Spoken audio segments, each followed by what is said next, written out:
Hello students, today we'll discuss the next part of solid state. In last part we have discussed S defects in solids. Correct. Now the next point is electrical properties. Electrical properties of solids. Now solids are classified into three types on the basis of their electrical properties or electrical conductivities. ठीक है ना? Okay, classification on the basis of electrical properties. In that first is conductors.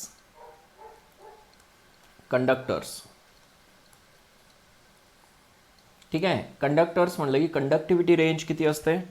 ठीक आहे. Conductivity range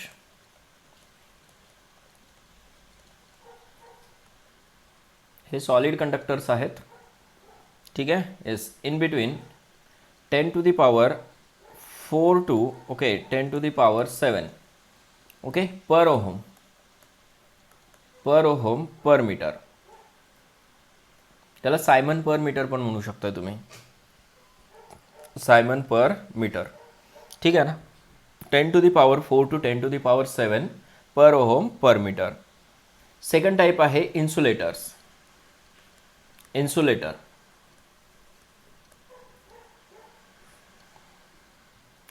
yes, conductivity खूप कमी असते इन्सुलेटरची, बरोबर आहे ना.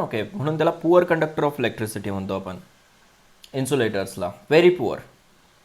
Correct. Very low conductivity. In short देतो मी तुम्हाला, very low conductivity. Very low conductivity. Low conductivity.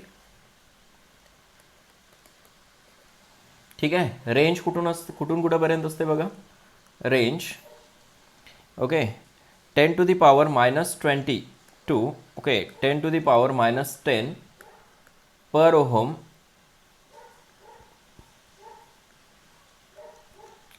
पर मीटर किंवा सायमन पर मीटर म्हणा. Next type is third. हे नोन आहे तुम्हाला, ऑलरेडी फिजिक्समध्ये स्टडी केलेले. करेक्ट ना. Semiconductors. Semi conductors.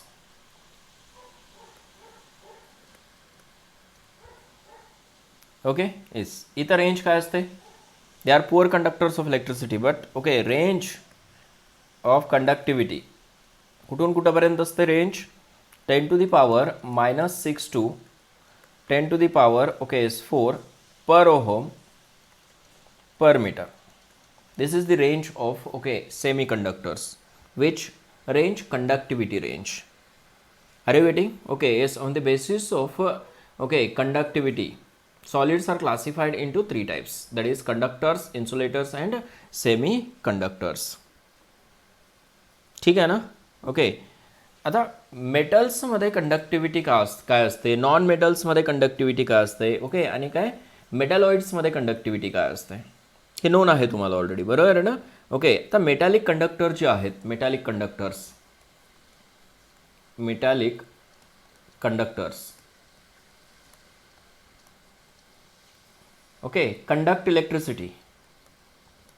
Conduct electricity due to presence of free electrons.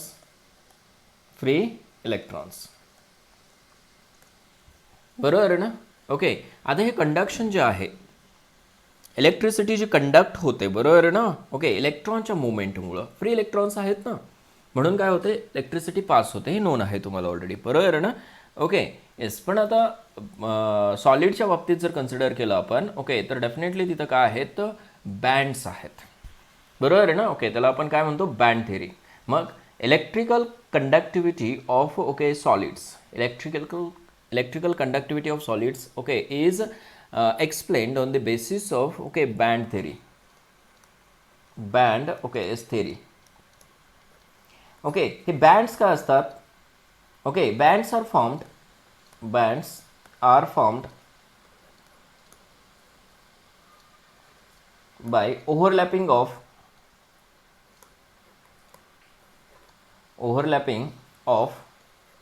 molecular orbitals. MO. Molecular orbitals known आहे तुम्हाला. करेक्ट ना. Now there are two types of bands. Band लक्षात आलं का, कशामुळे फॉर्म होतात? Due to overlapping of molecular orbitals. आणि molecular orbitals कशामुळे फॉर्म होतात? Due to the is overlapping of atomic orbitals. बरोबर ना, linear combination of atomic orbitals okay काय फॉर्म होतात? Molecular orbitals. हे नोन आहे तुम्हाला. मॉलिक्युलर ऑर्बिटल्स आपण केमिकल बॉन्डिंगमध्ये स्टडी केलेलं आहे. Correct. Like this. Suppose magnesium आहे. एक मॅग्नेशियम असतो का सॉलिडमध्ये? अशा नंबर ऑफ मॅग्नेशियम ॲटम्स असतात. लाईक दिस. करेक्ट. मॅग्नेशियमचं इलेक्ट्रॉनिक कॉन्फिगरेशन नोन आहे तुम्हाला. What is the electronic configuration of magnesium? Atomic number 12, 1s2, 2s2, 2p6, 3s2. 1s orbital आहे, 2s ऑर्बिटल आहे, 2p ऑर्बिटल आहे आणि 3s ऑर्बिटल आहे. ओके, इन्क्रीजिंग एनर्जी लेवलनं लिहिलं आपण. Suppose this is 1s orbital, this is 2s orbital, this is 2p orbital, this is okay 3s orbital and so on. Correct ना? Okay, इस थोडंसं gap देऊन लिहूया आपण. Here this is 1s, this is 2s, this is 2p, this is 3s, okay, and remaining is what? 3p. Correct ना? ठीक आहे. 3p का? वरचा जो वॅकंट ऑर्बिटल असणार आहे दॅट इज द 3p. समजते हे? ठीक आहे. आता हे जे मॅग्नेशियम आहेत त्याच्यामध्ये 1s ऑर्बिटल कंबाईन होतील. ठीक आहे. ओके, आणि असा एक बँड फॉर्म होतो. 1s orbital combines to form a band. 2s orbitals combine to form a band. ठीक है. These 3p orbitals 2p orbitals combine to form a band. Molecular orbitals. Correct. याचे molecular orbitals combine होतील. Correct ना? Okay, याचे molecular orbitals combine होतील. असे bands form होतात. समजते का? हे असे बँड्स फॉर्म होतील तिथं due to overlapping of okay orbitals.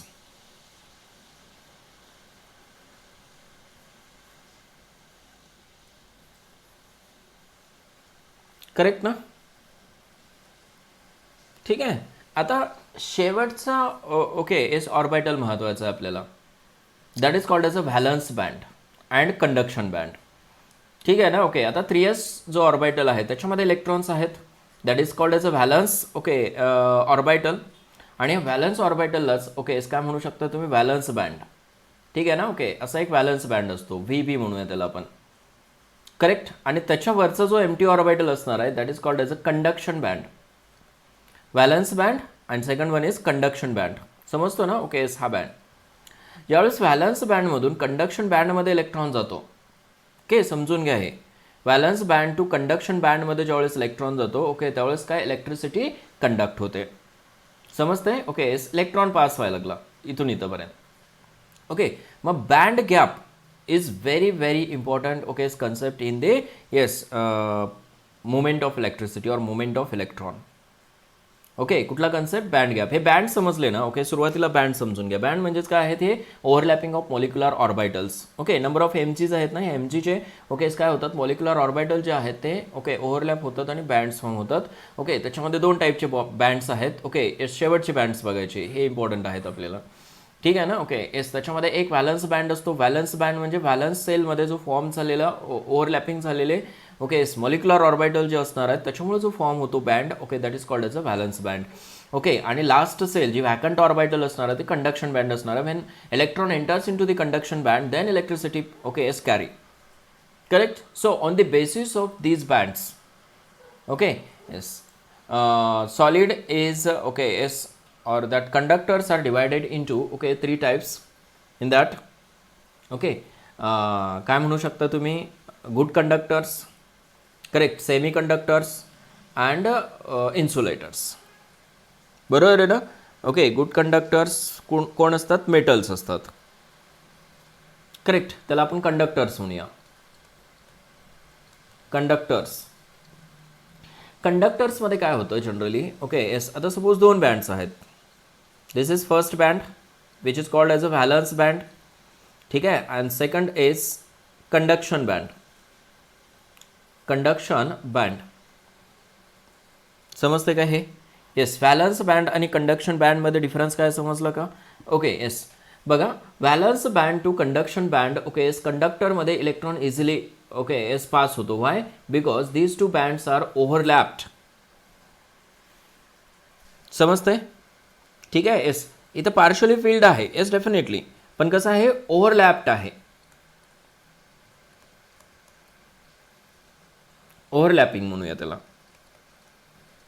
Overlapping bands.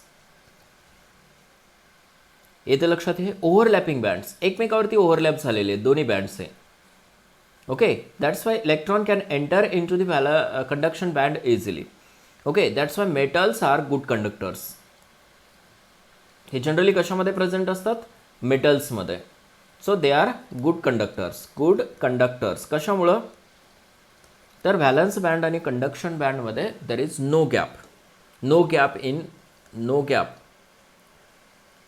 in valence band and conduction band.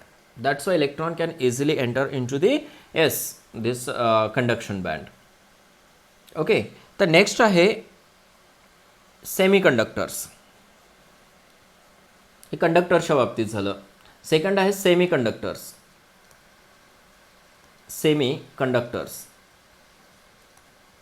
Semi म्हटल्यानंतर लक्षात आलं तुमच्या. ओके, ते गुड कंडक्टर्स पण आहेत नाहीत आणि बॅड कंडक्टर्स पण नाहीत, पण इंटरमिडिएट आहेत. हे इंटरमिडिएट का? Suppose this is the valence band and suppose this one is the conduction band. ठीक आहे. व्हॅलन्स बँड आणि कंडक्शन बँड ह्या दोन्हीमध्ये एक गॅप दिसतो तुम्हाला. There is a small gap. Correct. मग इलेक्ट्रॉन इझिली एंटर होतो का in to the conduction band? No. So energy is required to move the electron in to the conduction band. बरोबर आहे ना? ओके, म्हणून काय की इथं हीट करावं लागतं आपल्याला. Okay, to make this semiconductor to make the conductor you should heat this. लक्षात येते? हीट करावं लागेल तुम्हाला. हीट केल्यानंतरच काय होतं, electron enters in to the conduction band. म्हणून काय की जे काय सेमीकंडक्टर्स असतात, त्या सेमीकंडक्टरला सुरुवातीला हीट केलं जातं. म्हणजेच काय, एनर्जी प्रोव्हाइड केली जाते. एनर्जी शुड बी प्रोव्हाइडेड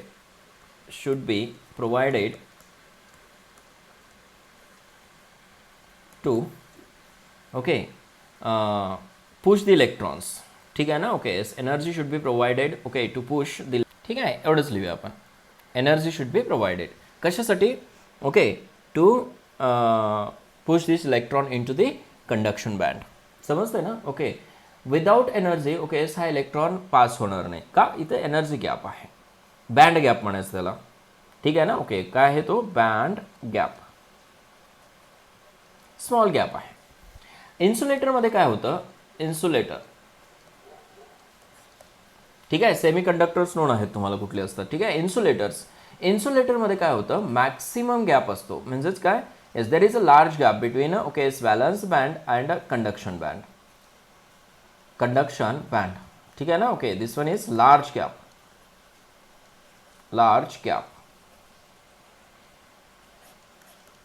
येतं लक्षात?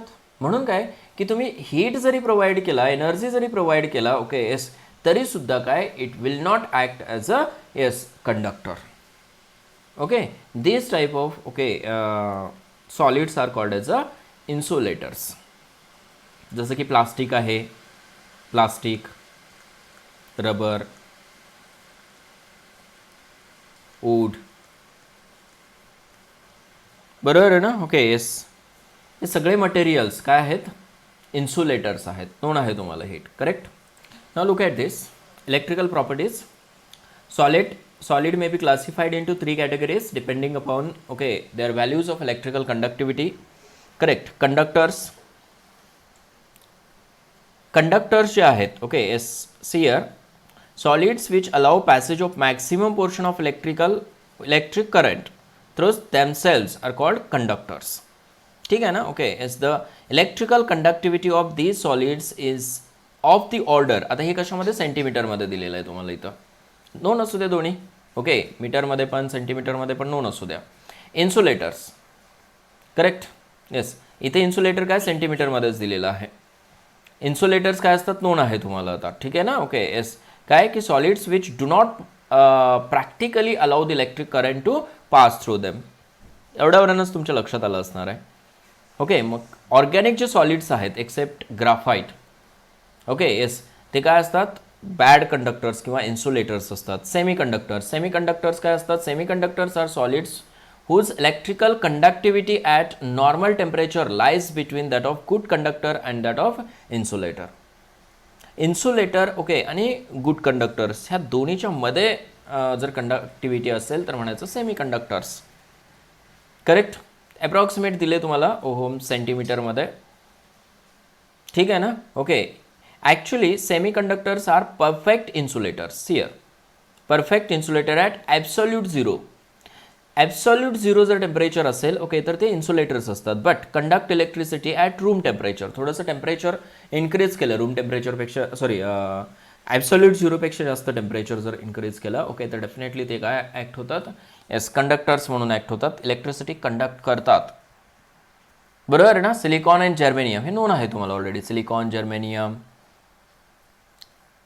Okay, two very important elements used as a semiconductors. लक्षात येते. Semiconductors are of two types, intrinsic semiconductors extrinsic. आता या दोन्हीमध्ये डिफरन्स काय आहे, फिजिक्समध्ये झालं हे तुम्हाला. एक इंट्रेन्सिक काय असतो, एक्सट्रेन्सिक काय असतो. Intrinsic semiconductors due to thermal defects. वरती पाहिलं होतं आपण थर्मल डिफेक्ट्स म्हणजे काय लास्ट लेक्चरमध्ये. ओके ठीक आहे.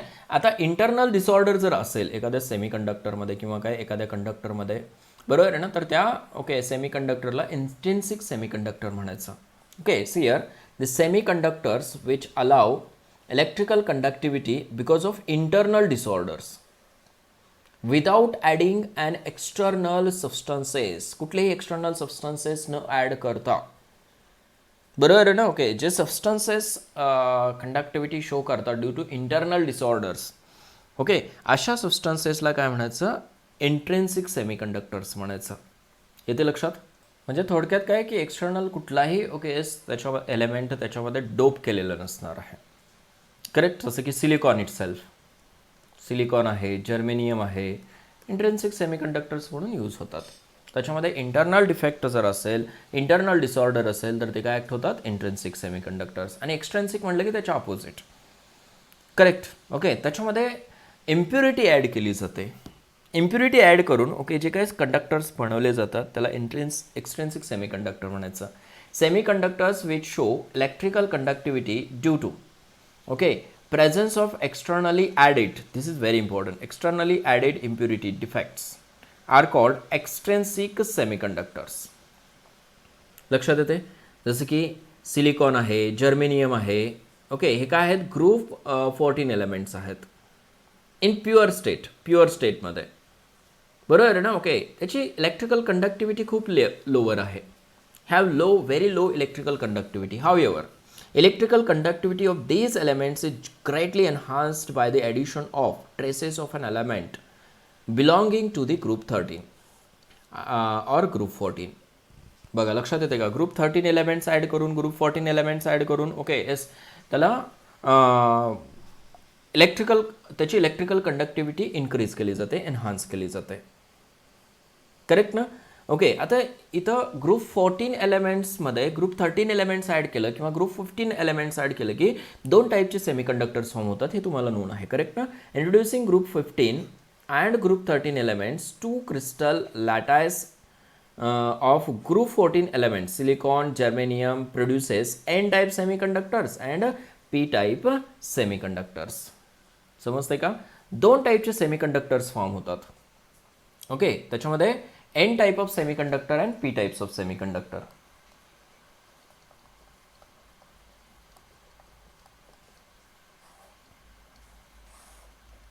ठीक आहे. येस, N टाईप आयडिया सांगतो मी तुम्हाला, लक्षात कसं ठेवायचं. ओके, आणि हा P टाईप. P म्हणजे काय, पॉझिटिव्ह, आणि N म्हणजे काय, निगेटिव्ह. लक्षात येते. निगेटिव्ह कशामुळं, ओके कारण काय, एक्स्ट्रा इलेक्ट्रॉन जर ॲड केला दॅन रिक्वायर्ड. ओके, तर सपोज ग्रुप 14 आहे, ग्रुप 14 मध्ये ग्रुप 14मध्ये ओके ग्रुप 15 एलिमेंट जर ॲड केलं, ग्रुप 14मध्ये ग्रुप 15, ठीक आहे ना. ओके, तर कुठल्या टाईपचा सेमीकंडक्टर फॉर्म होतो? डोपिंग म्हणतो त्याला आपण. ग्रुप 15ची इम्प्युरिटी ॲड करताय तुम्ही कशामध्ये? ग्रुप 14मध्ये. तर कुठल्या टाईपचा सेमीकंडक्टर फॉर्म होतो? N type of semiconductor. आणि ग्रुप 14मध्ये जर ग्रुप 13 ॲड केला, ग्रुप 13 एलिमेंट ॲड केला, ओके, तर अशा टाईपचा जो काय सेमीकंडक्टर फॉर्म होतो that is called as a P type of semiconductor. बरोबर आहे ना. हे एक्सट्रेन्सिक सेमीकंडक्टर्स आहेत दोन्ही. Okay, yes. ग्रुप 13 एलिमेंट्स कुठले आहेत हे नोन आहे तुम्हाला ऑलरेडी. बैंगन, आलू, गाजर. करेक्ट ना. ग्रुप 13 एलिमेंट्स बैंगन, आलू, गाजर इन थैला. करेक्ट ना. ठीक आहे. ग्रुप 14 एलिमेंट्स कहे सीता जी, सुनो प्रभू. मग हे मोस्टली ना सिलिकॉन, जर्मेनियम मोस्टली यूज करतात, लक्षात ठेवा. ठीक आहे ना. ओके, आणि हे एलिमेंट जर त्याच्यामध्ये ॲड केलं, ॲल्युमिनियम ॲड केलं, गॅलियम ॲड केलं, इंडियम ॲड केलं, समजतंय का? ओके, तर कुठल्या टाईपचे सेमीकंडक्टर्स फॉर्म होतात? तर पी टाईप ऑफ सेमीकंडक्टर. इथं तुम्हाला क्वेश्चन विचारला जातो. मग जर तुम्हाला दोन्ही ग्रुप्स नोन असतील 13 आणि 14 आणि इकडं 15 आणि 14, करेक्ट ना. ओके, कहे सीता जी, सुनो प्रभू. ग्रुप 15मध्ये ओके एस कोण आहे? ग्रुप 15मध्ये नहीं पसंद ऐसे सभी सब भाई. करेक्ट. ठीक आहे. मग सिलिकॉनमध्ये, जर्मेनियममध्ये ओके एस फॉस्फरस ॲड केला, आर्सेनिक ॲड केला, अँटीमनी ॲड केला, बिस्मथ ॲड केला, हे एलिमेंट जर ॲड केलं ओके तर काय फॉर्म होतो? N type of semiconductor. आता एन का म्हणायचं आणि पी का म्हणायचं बघा. ओके, ग्रुप 14 एलिमेंटसाठी जनरल इलेक्ट्रॉनिक कॉन्फिगरेशन काय आहे? जनरल इलेक्ट्रॉनिक कॉन्फिगरेशन ग्रुप 14 एलिमेंटसाठी आहे ओके NS2 NP2 आणि ग्रुप 15साठी आहे NS2 NP3. आता बघा इथं 4 इलेक्ट्रॉन्स आहेत ना व्हॅलन्स सेलमध्ये, इथं किती आहेत? 5 इलेक्ट्रॉन, म्हणजे एक्स्ट्रा इलेक्ट्रॉन ॲड करताय तुम्ही. समजलं का? Okay yes. इथं किती आहेत? 5 आहेत. इथे किती आहेत? 4 आहेत व्हॅलन्स सेलमध्ये. इथं 5 इलेक्ट्रॉन्स, एक्स्ट्रा इलेक्ट्रॉन तुम्ही ॲड करताय. समजलं ना. म्हणजेच काय? Electron rich species added. Electron rich species added. Doped म्हणू शकता तुम्ही. समजते? इलेक्ट्रॉन रिच ॲड केला ओके तर काय फॉर्म होतो? एन टाईप फॉर्म होतो. आणि इथं काय ॲड करताय तुम्ही? इलेक्ट्रॉन डेफिशियंट ॲड करताय. Electron deficient. समजतं हे? इलेक्ट्रॉन डेफिशियंट ॲड केल्यामुळं ओके काय फॉर्म होतो? पी टाईप फॉर्म होतो, पॉझिटिव्ह फॉर्म होतो. आलं लक्षात हे? Okay S. दोन्हीमध्ये काय डिफरन्स आहे समजलं? ओके, मग पी टाईप सेमीकंडक्टर कधी फॉर्म होतो? एन टाईप सेमीकंडक्टर कधी फॉर्म होतो? ओके, त्याच्यावरती तुम्हाला क्वेश्चन विचारला जातो. रिगडिंग. ठीक आहे. बघा, एन टाईप ऑफ सेमीकंडक्टर्स आणि पी टाईप्स ऑफ सेमीकंडक्टर असे दोन असतात. ठीक आहे. इथे एक्सप्लेनेशन दिलेलं आहे तुम्हाला की बाबा एस 15 ग्रुप ओके एलिमेंट 14 ग्रुप एलिमेंटमध्ये ॲड केला, डोप केला ओके तर काय फॉर्म होतो? N type of semiconductor. ठीक आहे. तुम्ही आता वाचून बघू शकताय. करेक्ट. आणि पी टाईप सेमीकंडक्टर कधी? ज्यावेळेस 13 ग्रुप एलिमेंट जो आहे तो 14 ग्रुप एलिमेंटमध्ये ॲड केला तर तो इलेक्ट्रॉन डेफिशियंट आहे. आलं लक्षात? तिथं होल्स फॉर्म होतात. क्लिअर? ठीक आहे. येस. डोपिंग. डोपिंग प्रोसेस काय आहे? Introduction of defects. डिफेक्ट्स म्हणजेच काय? ॲड करता तुम्ही इम्प्युरिटी ॲड करताय थोडक्यात. समजलं ना? Impurity. Introduction of defects by okay yes adding small amount of external impurity in the crystal is called doping. Clear आहे हे? ओके ठीक आहे. इथे एक नोट दिलेला आहे तुम्हाला. काय नोट दिलं आहे? की बाबा नेक्स्ट ग्रुप एलिमेंट 14मध्ये ॲड केला म्हणजे 15 ग्रुप 14मध्ये ॲड केला की एन टाईप फॉर्म होतो आणि काय प्रिव्हियस ग्रुप जर ॲड केला 14मध्ये ओके तर काय P type of semiconductor form होतो. इझिली रिमेंबर साठी ही काय म्हणू शकता नोट IFP आहे. क्लिअर झालं हे? एन टाईप आणि पी टाईप कसे फॉर्म होतात. ओके ठीक आहे. सिम्पल क्वेश्चन्स त्याच्यावरती विचारले जातात. ओके तुम्ही बघू शकता आता क्वेश्चन्स. प्रिव्हियस इयरचे क्वेश्चन्ससुद्धा बघू शकता तुम्ही. एन टाईप तुम्हाला आयडिया आली एन टाईप कधी फॉर्म होतो आणि पी टाईप कधी फॉर्म होतो. एक्सट्रेन्सिक कशाला म्हणायचं, इंट्रेन्सिक कशाला म्हणायचं. Next one magnetic properties. Magnetic properties.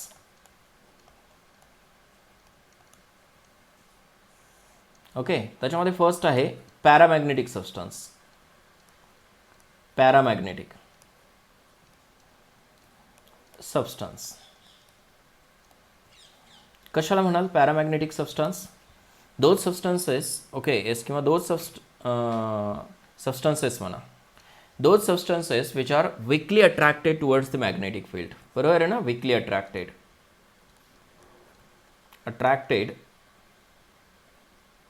Towards magnetic field.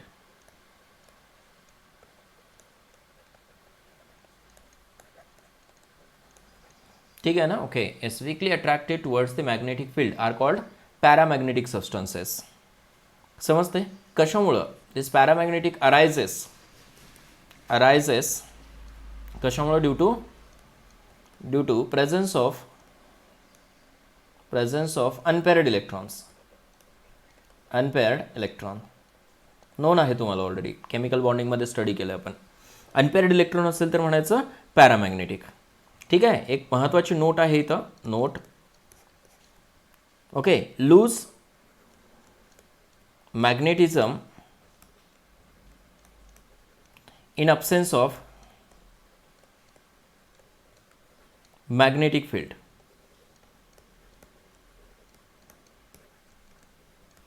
Magnetic field जर नसेल तिथं, ओके, तर it will lose the magnetism, तो शो करत नाही.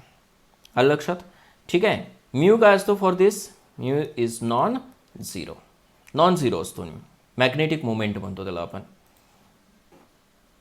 समजते? फॉर एक्झाम्पल काय सांगू शकता तुम्ही? पॅरामॅग्नेटिकसाठी O2 बेस्ट एक्झाम्पल आहे. Cu2+, Fe3+, असे नंबर ऑफ एक्झाम्पल्स घेऊ शकताय, 3+, एक्सेट्रा. त्याच्यामध्ये काय आहे? Unpaired electron. समजते का?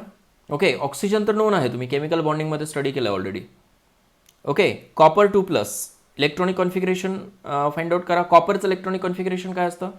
आर्गॉन 3D, ओके, 10, 4s1 असतं. 2+ आहे ना, मग 2 इलेक्ट्रॉन्स कमी करा. ओके, कुठून कमी करणार ती इलेक्ट्रॉन्स तुम्ही आता? एक तर एसमधनं आणि दुसरा कुठून? डीमधनं. ठीक आहे ना? डीमध्ये किती राहतील मग? 9 इलेक्ट्रॉन्स, एसमध्ये 0 इलेक्ट्रॉन्स. मग डीमध्ये 9 इलेक्ट्रॉन्स आहेत ना? ओके, एस फिल करा 9 इलेक्ट्रॉन्स डीमध्ये. 1 2 3 4 5 6 7 8 9. समजलं का? एक अनपेअर्ड इलेक्ट्रॉन आहे, अनपेअर्ड इलेक्ट्रॉन. लक्षात येते हे? ठीक आहे. तसंच Fe3+ मध्ये घेऊ शकता तुम्ही. Fe3+, argon. ॲक्च्युली Fe3+ मध्ये 3D, ओके, 6 4s2 असतो. म्हणजे इथं काय होईल? 3D 5 होईल. त्याच्यामध्ये किती अनपेअर्ड इलेक्ट्रॉन्स आहेत? 5 unpaired electrons. 1 2 3 4 5 unpaired electrons are there. समजतं हे? ठीक आहे. मॅग्नेटिक मोमेंट तुम्ही फाइंड आउट करू शकता on the basis of, okay, this number of unpaired electrons. ठीक आहे ना? ओके, क्रोमियममध्ये फाइंड आउट कराल तुम्ही आता, no doubt. Next one, diamagnetic substances. Second, diamagnetic substances. Diamagnetic substances काय असतात? Which are weakly repelled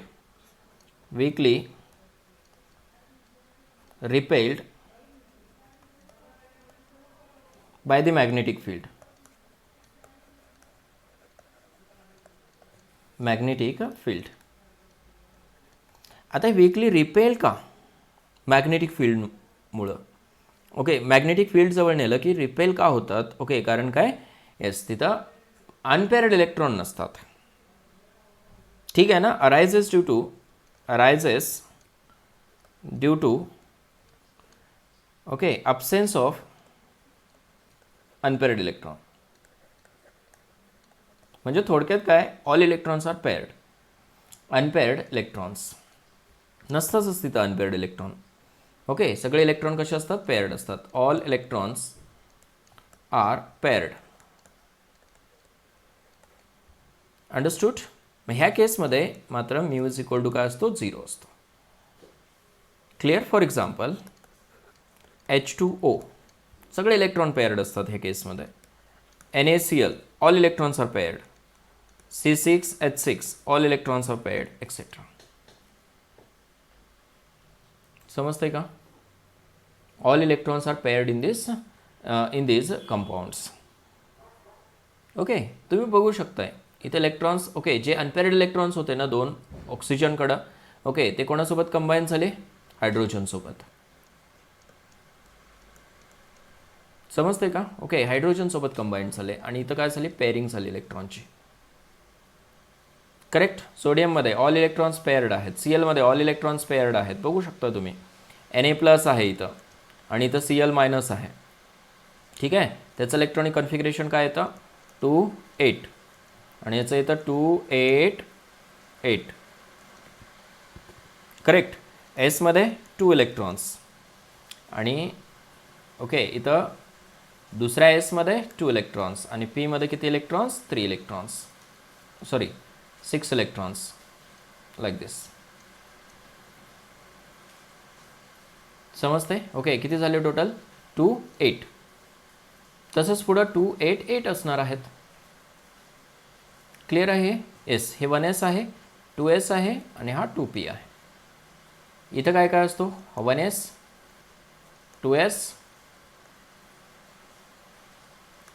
2p. त्याच्यानंतर इथं काय असणार आहे,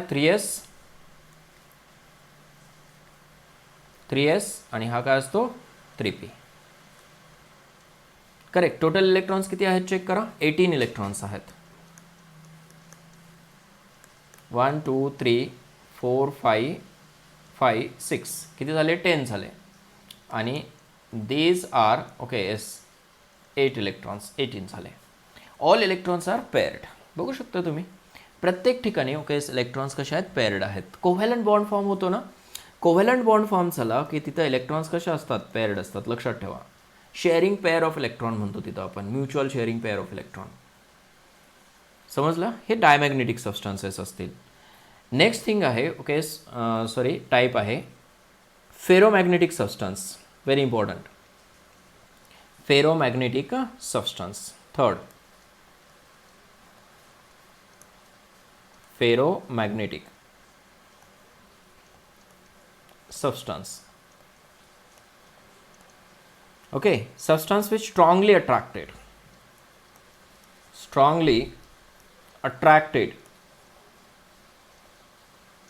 towards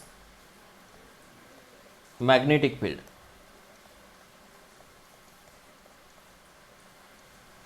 ठीक आहे ना? ओके, स्ट्रॉंगली अट्रॅक्ट होतात टुवर्ड्स द मॅग्नेटिक फील्ड. अशा सबस्टन्सेसला काय म्हणायचं, फेरोमॅग्नेटिक सबस्टन्सेस. ओके, आता फेरोमॅग्नेटिक सबस्टन्सेस जे आहेत ते परमनंट मॅग्नेट असू शकतात. ठीक आहे ना? Okay, permanent magnets. ओके,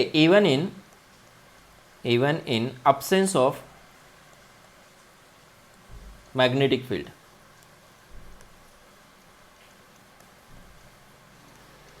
बऱ्याच वेळेला बघा आयर्न जो आहे, नेल, आयर्न नेल वगैरे, बरोबर आहे ना? ओके, त्याच्यामध्ये जर मॅग्नेटिझम ओके इंड्यूस केलं आपण, ओके, तर ते मॅग्नेटिझम रिमेन राहते.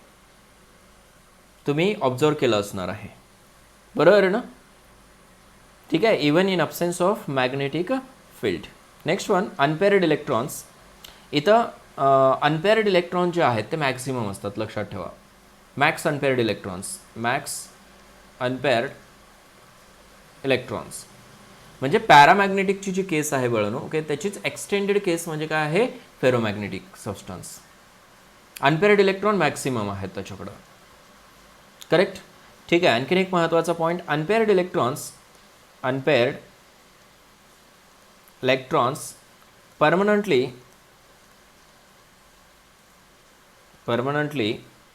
oriented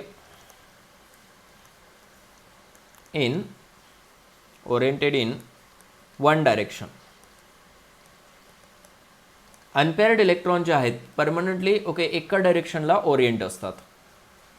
ओके, त्यालाच आपण अलाइनमेंट म्हणतो किंवा मॅग्नेटिक डोमेन म्हणतो.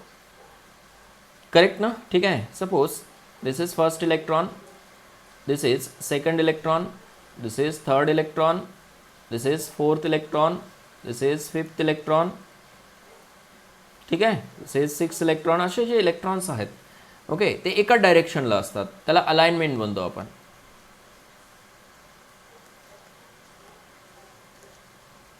करेक्ट ना, okay. Yes, magnetic domain.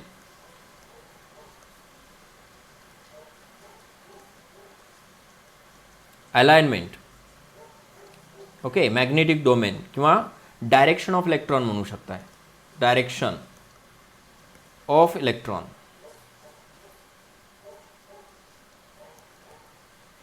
Correct, एका डायरेक्शनला असतात, तिथे कॅन्सल आउट होत नाही. ओके, येस, कुठलीही magnetic movement. Correct. For examples काय सांगू शकताय? Fe, nickel, cobalt, gadolinium, okay, CrO2 etcetera.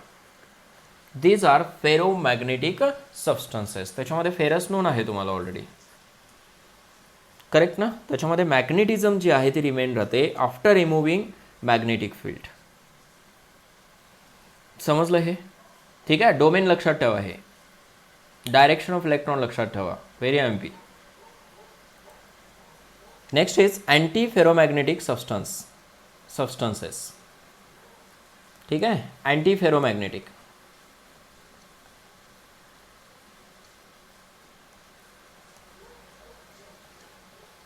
Substances, okay. Anti ferromagnetic म्हटलं की opposite to the magnetic, ferromagnetic. समजते हे? ओके. ह्या केसमध्ये म्यू काय असतो? 0 असतो. करेक्ट. म्यू 0 म्हणजे ओके, नेट डायपोल मुमेंट जो आहे, नेट डायपोल मुमेंट, ओके, काय आहे तो? 0 आहे. 0 नेट मॅग्नेटिक मुमेंट म्हणू शकता तुम्ही. मॅग्नेटिक मुमेंट, डायपोल मुमेंट, बरोबर आहे ना? ओके, 0च असणार आहे त्या केसमध्ये. Okay, yes. कशामुळं? Due to equal number of, okay, domains in opposite directions.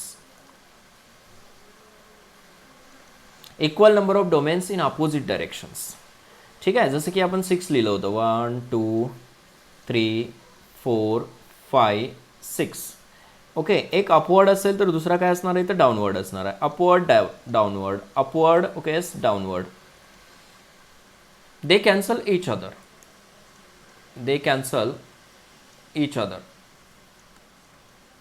म्हणून डायपोल मुवमेंट काय होतो ह्या केसमध्ये? 0 होतो. समजलं ना? ओके. फॉर एक्झाम्पल MnO असेल, करेक्ट, MnO2 असेल, एक्सेट्रा. आलं लक्षात हे बाळांनो? Now the next is ferrimagnetic. Fifth one, फेरीमॅग्नेटिक.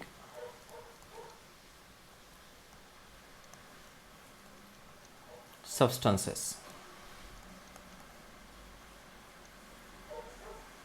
फेरीमॅग्नेटिक substances. Okay. आता फेरीमॅग्नेटिक सबस्टन्सेस काय असतात? दे हॅव स्मॉल मॅग्नेटिक, ठीक आहे, किंवा मॅग्नेटिझम म्हणा. Small magnetism due to unequal, okay, unequal number of magnetic domain किंवा काय डोमेन्स म्हणू शकता. In opposite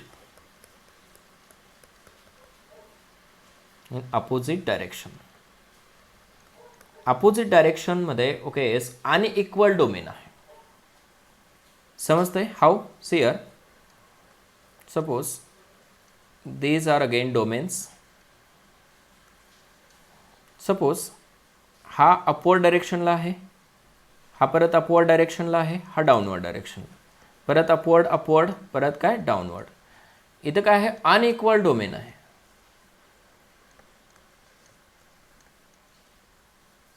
unequal okay direction म्हणू शकताय.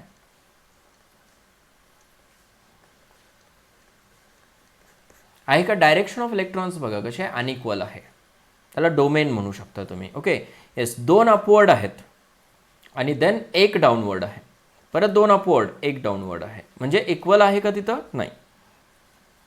हे 2 कॅन्सल आउट जर झाले, हे 2 जर कॅन्सल आउट झाले ओके, तर magnetic movement okay is due to this two, but it is non zero. समजते का? झिरो आहे का तिथं? नाही, नॉन झिरो आहे. करेक्ट. ओके आता हे फेरी मॅग्नेटिक जे आहेत on heating becomes paramagnetic.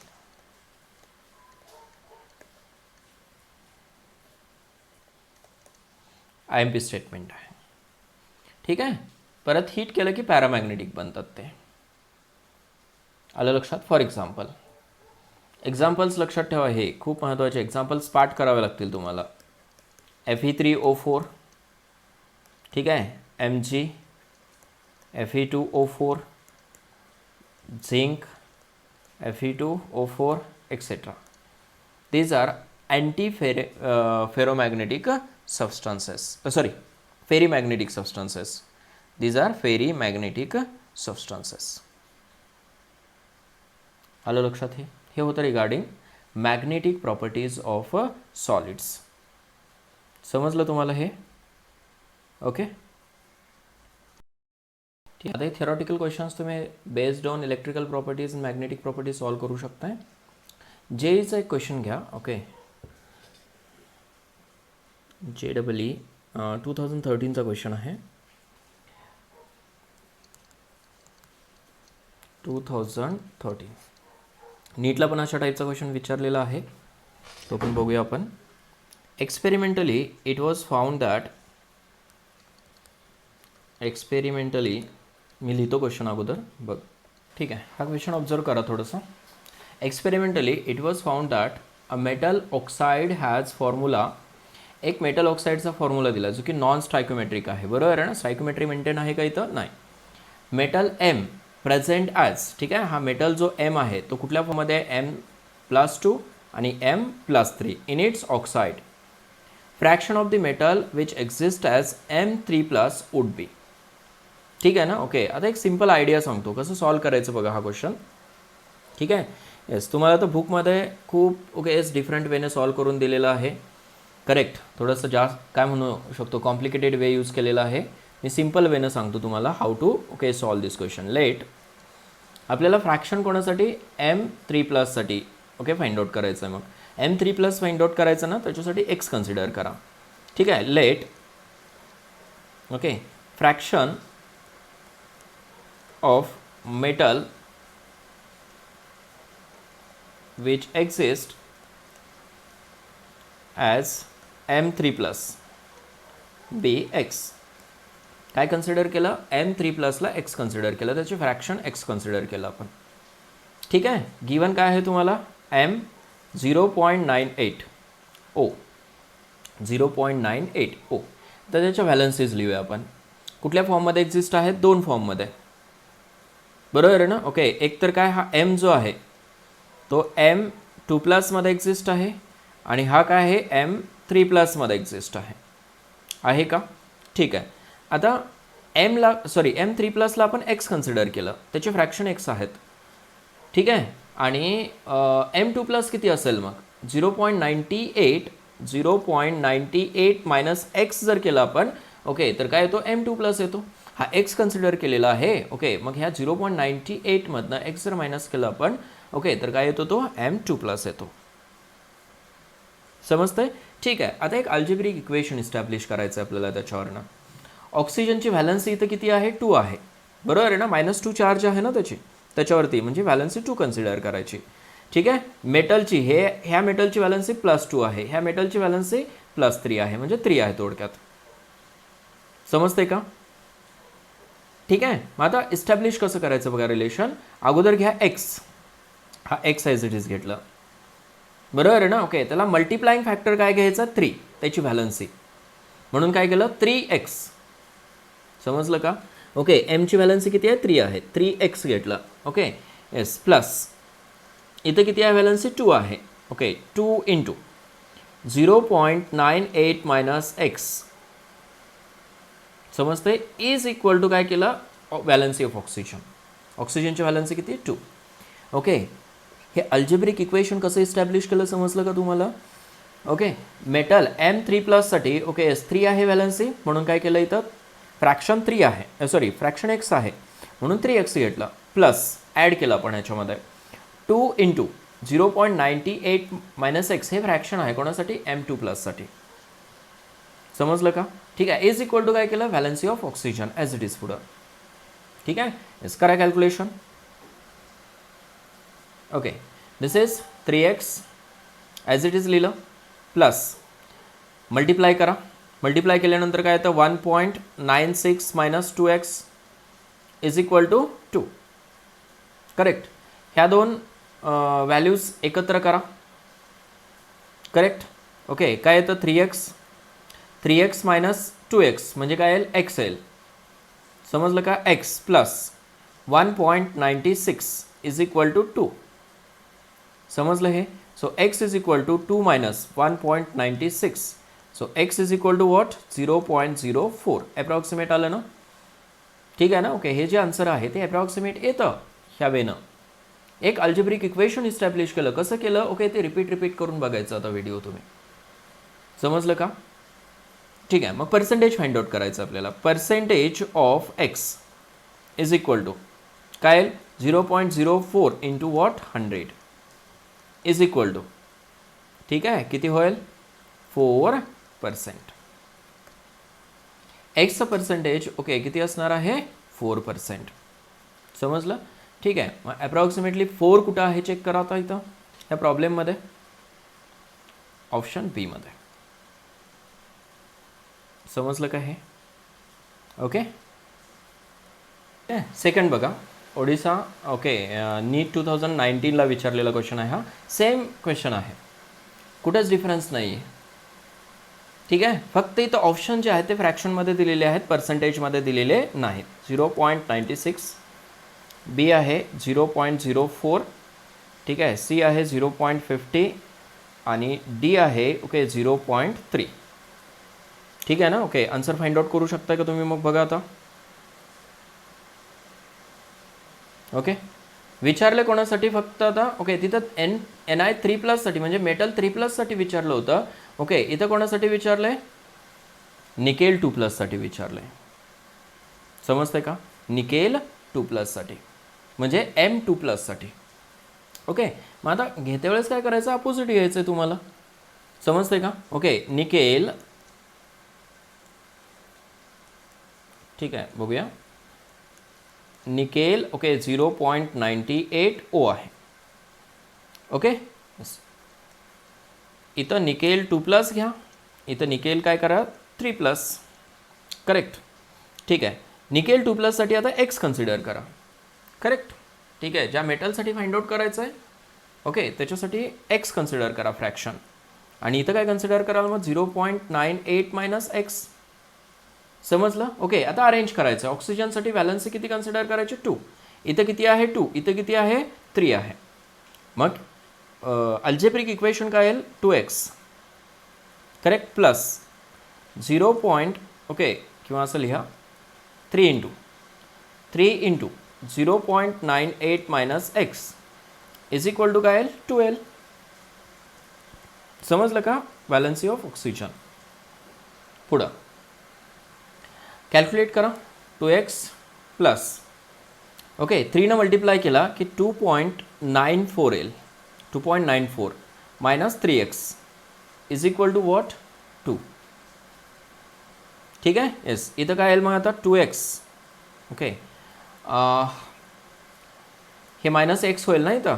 2.94 minus x होईल इज इक्वल टू 2. करेक्ट आहे? करेक्ट.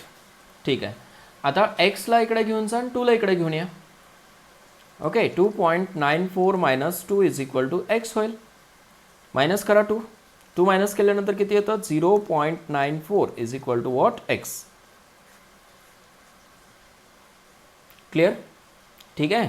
येस 0.94. आता अप्रॉक्सिमेटली 0.94 कुठं आहे? इथं 0.96 दिसते. करेक्ट ना? ठीक आहे. दिस इज द आन्सर. समजलं का? Okay. Approx answer find out करतोय आपण. अप्रॉक्स, कारण ही मेथड यूज केलं. ओके, तर अप्रॉक्सच आन्सर येतं. समजलं बाळांनो हे? ठीक आहे. Any doubt? ओके. व्हॉल्यूममधले क्वेश्चन्स बाळांनो सॉल्व करून घ्या. On yes imperfection in solids हे जे क्वेश्चन्स आहेत खूप इझी क्वेश्चन्स आहेत. ओके, ठीक आहे. इथं काय सांगायची गरज नाही आहे तुम्हाला. सगळे इझी क्वेश्चन्स आहेत हे. ठीक आहे. यस, इथं चॅप्टर संपतो बाळांनो. नेक्स्ट चॅप्टर आपण सॉलिड स्टेट नंतर सोल्युशन स्टार्ट करूया आता. ठीक आहे ना? Yes, I think today will stop here. All the best.